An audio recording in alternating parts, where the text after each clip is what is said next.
Welcome to our channel. For years, Europe relied on Russian gas, until war changed everything. With energy security at risk, the EU had to act fast. But where would it turn next? Let's dive in. The European Union had long relied on energy imports from Russia to meet its considerable energy demands. Before the year 2022, Russia was responsible for supplying approximately 40% of the EU's natural gas imports, making it a crucial energy partner. This dependence was particularly evident in countries such as Germany, which by early 2022 sourced 55% of its gas from Russia. Economic factors and the perceived stability of Russian supplies played a significant role in shaping this reliance. However, the geopolitical landscape underwent a profound transformation following Russia's full-scale invasion of Ukraine in 2022. The resulting conflict, along with the EU's firm commitment to supporting Ukraine, led to a reassessment of energy relations with Russia. Sanctions were imposed, and the EU announced its goal of completely eliminating its dependence on Russian fossil fuels by the year 2027. Achieving this ambitious objective required the exploration of alternative energy sources to maintain energy security across the continent. In the immediate response to reducing Russian energy imports, the EU turned to the United States as its primary alternative. By the year 2023, over half of U.S. liquefied natural gas exports were directed to European markets, driven by the increased production capacity of U.S. LNG and the EU's urgent need to diversify its energy supply. However, political developments in the United States introduced new uncertainties. The election of President Donald Trump ushered in a more isolationist and transactional approach to international relations. His administration proposed tariffs on various imports, including those from EU nations, and even suggested potential tariffs on energy exports. This unpredictability raised concerns within the EU about the long-term reliability of the United States as an energy partner. If tariffs were imposed on U.S. LNG exports, European consumers and industries could face higher energy costs, undermining the economic viability of this energy source. In light of these challenges, the EU has been actively pursuing alternative energy partners that offer stability, reliability, and favorable economic conditions. Canada has emerged as a strong contender to meet these criteria. The Comprehensive Economic and Trade Agreement, which was implemented in 2017, has already strengthened trade relations between Canada and the EU, resulting in a 60% increase in bilateral trade. This existing trade framework provides a solid basis for further energy cooperation. With its vast reserves of natural resources, including substantial oil and natural gas supplies, Canada is well positioned to meet the EU's energy requirements. Additionally, both Canada and the EU share a commitment to upholding international law and maintaining stable diplomatic relations, making Canada an attractive political partner. At the same time, Canada has been reassessing its energy trade strategy, particularly in response to rising tensions with the United States. The Trump administration's proposal of a 25% tariff on Canadian goods, including a 10% tax on oil exports to the United States, has prompted Canada to explore opportunities for diversifying its energy export markets.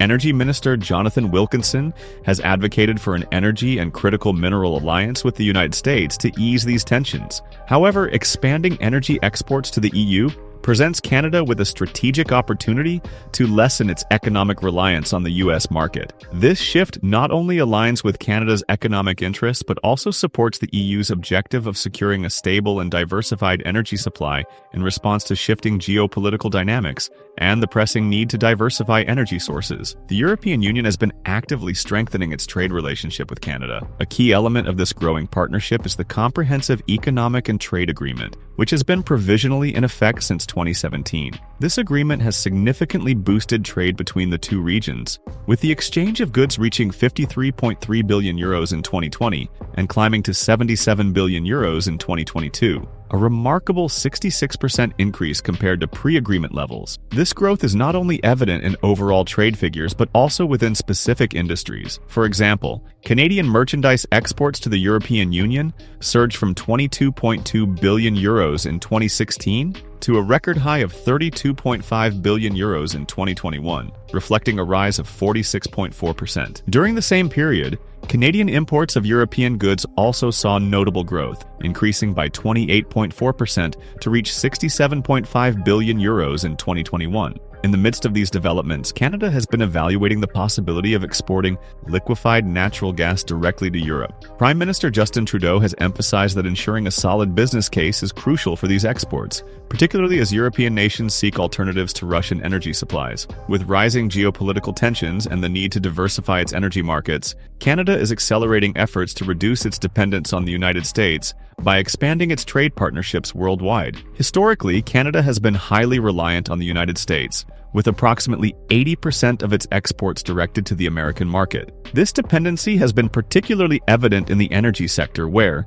in 2023, crude oil exports to the United States totaled approximately $143 billion, accounting for 90% of Canada's total crude oil exports. However, new trade restrictions imposed by the U.S. government have prompted Canada to reevaluate its economic strategies. In February 2025, President Donald Trump signed executive orders introducing tariffs on Canadian goods, citing national security concerns. These measures have had a significant impact on Canada's competitiveness in the U.S. market, leading to increased prices for Canadian products and potential economic challenges across multiple industries. In response, Canada has stepped up efforts to diversify its export destinations. Back in 2018, the government set a goal of increasing non-U.S. exports by 50% by 2025, and it is now on track to meet or even surpass this objective. Recent trade agreements with Indonesia and Ecuador highlight Canada's commitment to expanding its global trade reach. Beyond strengthening economic ties with the European Union,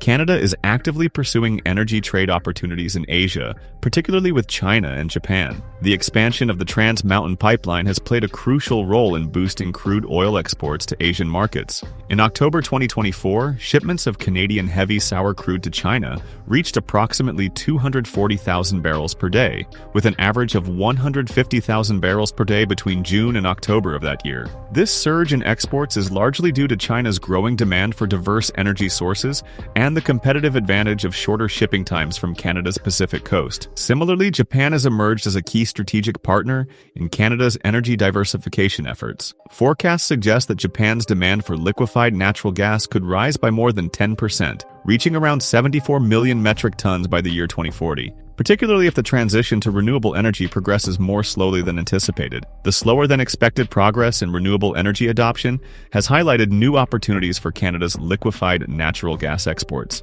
In response, Canadian officials have engaged in discussions with their Japanese counterparts to explore potential LNG trade partnerships. Alberta's Minister of Environment and Protected Areas, Rebecca Schultz, has underscored the importance of diversifying export markets, especially given the risks posed by U.S. tariffs, identifying Japan as a crucial strategic partner. One of the most notable projects in this sector is LNG Quebec, officially known as the Énergie Saguenay project. Originally proposed in 2014, this initiative involved an estimated investment of $7.2 billion. The project aimed to develop a natural gas liquefaction facility at the port of Saguenay in Quebec, with an annual export capacity of 11 million tons of LNG. Uniquely, the plant was designed to be powered by hydroelectricity, positioning it as one of the world's first large-scale LNG facilities with a lower carbon footprint. Supporting infrastructure for the project included a 782-kilometer pipeline known as the Énergie Saguenay gas pipeline,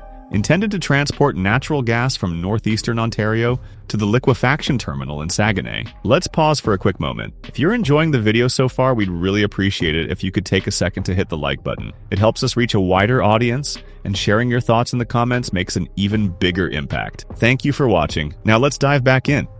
In July 2021, the Quebec provincial government rejected the LNG Quebec project, citing concerns that the developers had not sufficiently demonstrated how the initiative would lead to a net reduction in global greenhouse gas emissions. Furthermore, in February 2022, Canada's Impact Assessment Agency concluded that the project would contribute to increased greenhouse gas emissions, pose risks to the beluga whale population, and negatively affect the Innu First Nations, ultimately leading to its formal cancellation. However, recent economic instability and shifting trade dynamics have prompted a reassessment of the project. The Quebec government has signaled a willingness to revisit the LNG Quebec initiative, provided that it secures public approval and effectively addresses previous environmental concerns. Quebec's Minister of Economy and Energy, Christine Fréchette, has emphasized that gaining social acceptance is a critical factor for the project's potential revival. Despite this reconsideration, environmental concerns remain a significant barrier. One of the primary issues is the anticipated increase in marine traffic, with projections estimating that approximately 300 LNG tankers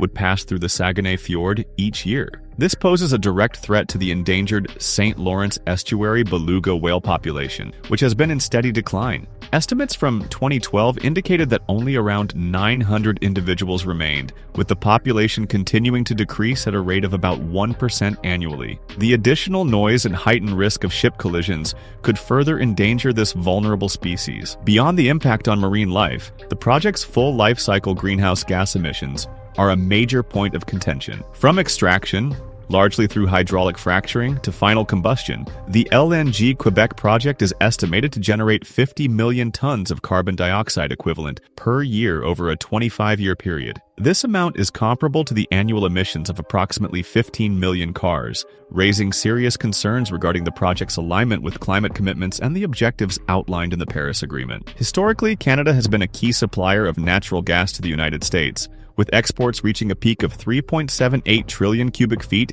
in 2002. In 2022, Canada exported approximately 2.99 trillion cubic feet of natural gas to the United States, accounting for around 99% of total U.S. natural gas imports. However, recent geopolitical tensions and trade uncertainties have prompted Canada to rethink its energy export strategy, leading to efforts to diversify its market reach and reduce dependence on the United States. This shift has included expanding LNG exports to both European and Asian markets. One of the most significant projects contributing to this transition is the LNG Canada facility. Located in Kitimat, British Columbia, this project marks a significant milestone in Canada's energy sector. Phase 1 is nearing completion and is projected to begin exports by the middle of 2025, with a capacity of 1.8 billion cubic feet per day. If Phase 2 moves forward following final investment decisions, this capacity could be doubled to 3.6 billion cubic feet per day, shifting Canadian natural gas exports away from the United States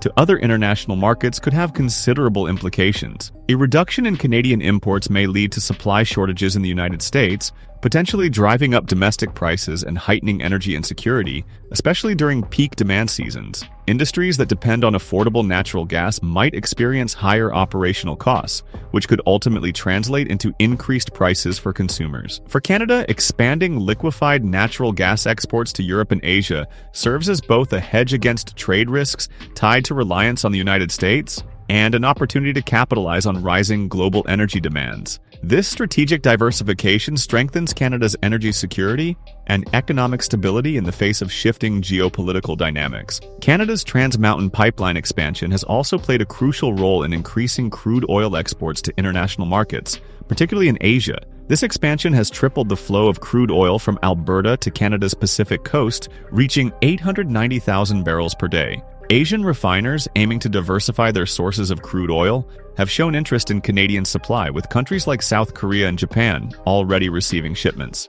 This shift in export focus presents new challenges for United States refineries, which have historically depended on Canadian heavy crude. With reduced access to this supply, these refineries may need to seek alternative sources, potentially at higher costs, which could impact their profitability and operational efficiency. The imposition of tariffs and the resulting retaliatory measures have strained trade relations between the United States, Canada, and Mexico. These actions risk undermining the United States-Mexico-Canada Agreement, which was established to promote free trade across North America. Supply chains, particularly in industries like automotive manufacturing, are deeply interconnected across these three nations. Tariffs can significantly disrupt these networks, leading to higher production costs and potential delays. For instance, vehicle components frequently cross multiple borders before final assembly. When tariffs are imposed, costs at each stage of production increase, ultimately affecting the price consumers pay. Moreover, heightened uncertainty surrounding trade policies can deter investment and slow economic growth across the region. Amid ongoing trade tensions between North American countries, China has taken strategic steps to leverage the situation. The Chinese government has imposed export restrictions on critical minerals,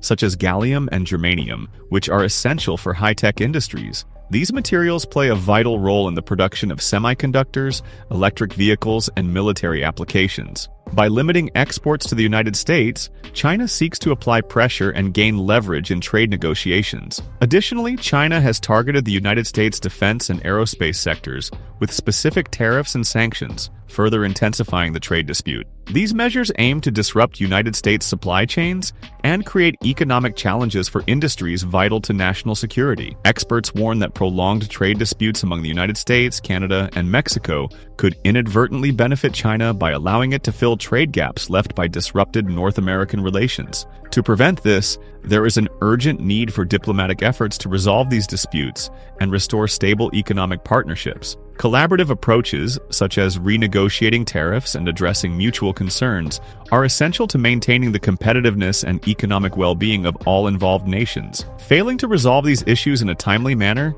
could lead to long-term economic consequences, including reduced investor confidence, disrupted supply chains, and slowed economic growth across the region. As the global energy landscape continues to evolve, the European Union's pursuit of diversified and stable energy partnerships remains a top priority. From strengthening ties with Canada to exploring new opportunities in Asia, the EU is working to secure long-term energy security amid shifting geopolitical tensions. Meanwhile, trade disputes and policy shifts in North America introduce new challenges that could reshape global supply chains. The road ahead is uncertain, but one thing is clear. Energy security is no longer just about supply and demand. It's about strategic resilience in an increasingly unpredictable world. That wraps up today's video. Thank you for watching. We truly appreciate your time. If you found this content insightful or thought-provoking, consider showing your support by liking the video and subscribing to stay connected with our community. Your support means a great deal to us. You can also check out another video from our channel, which is now appearing on your screen.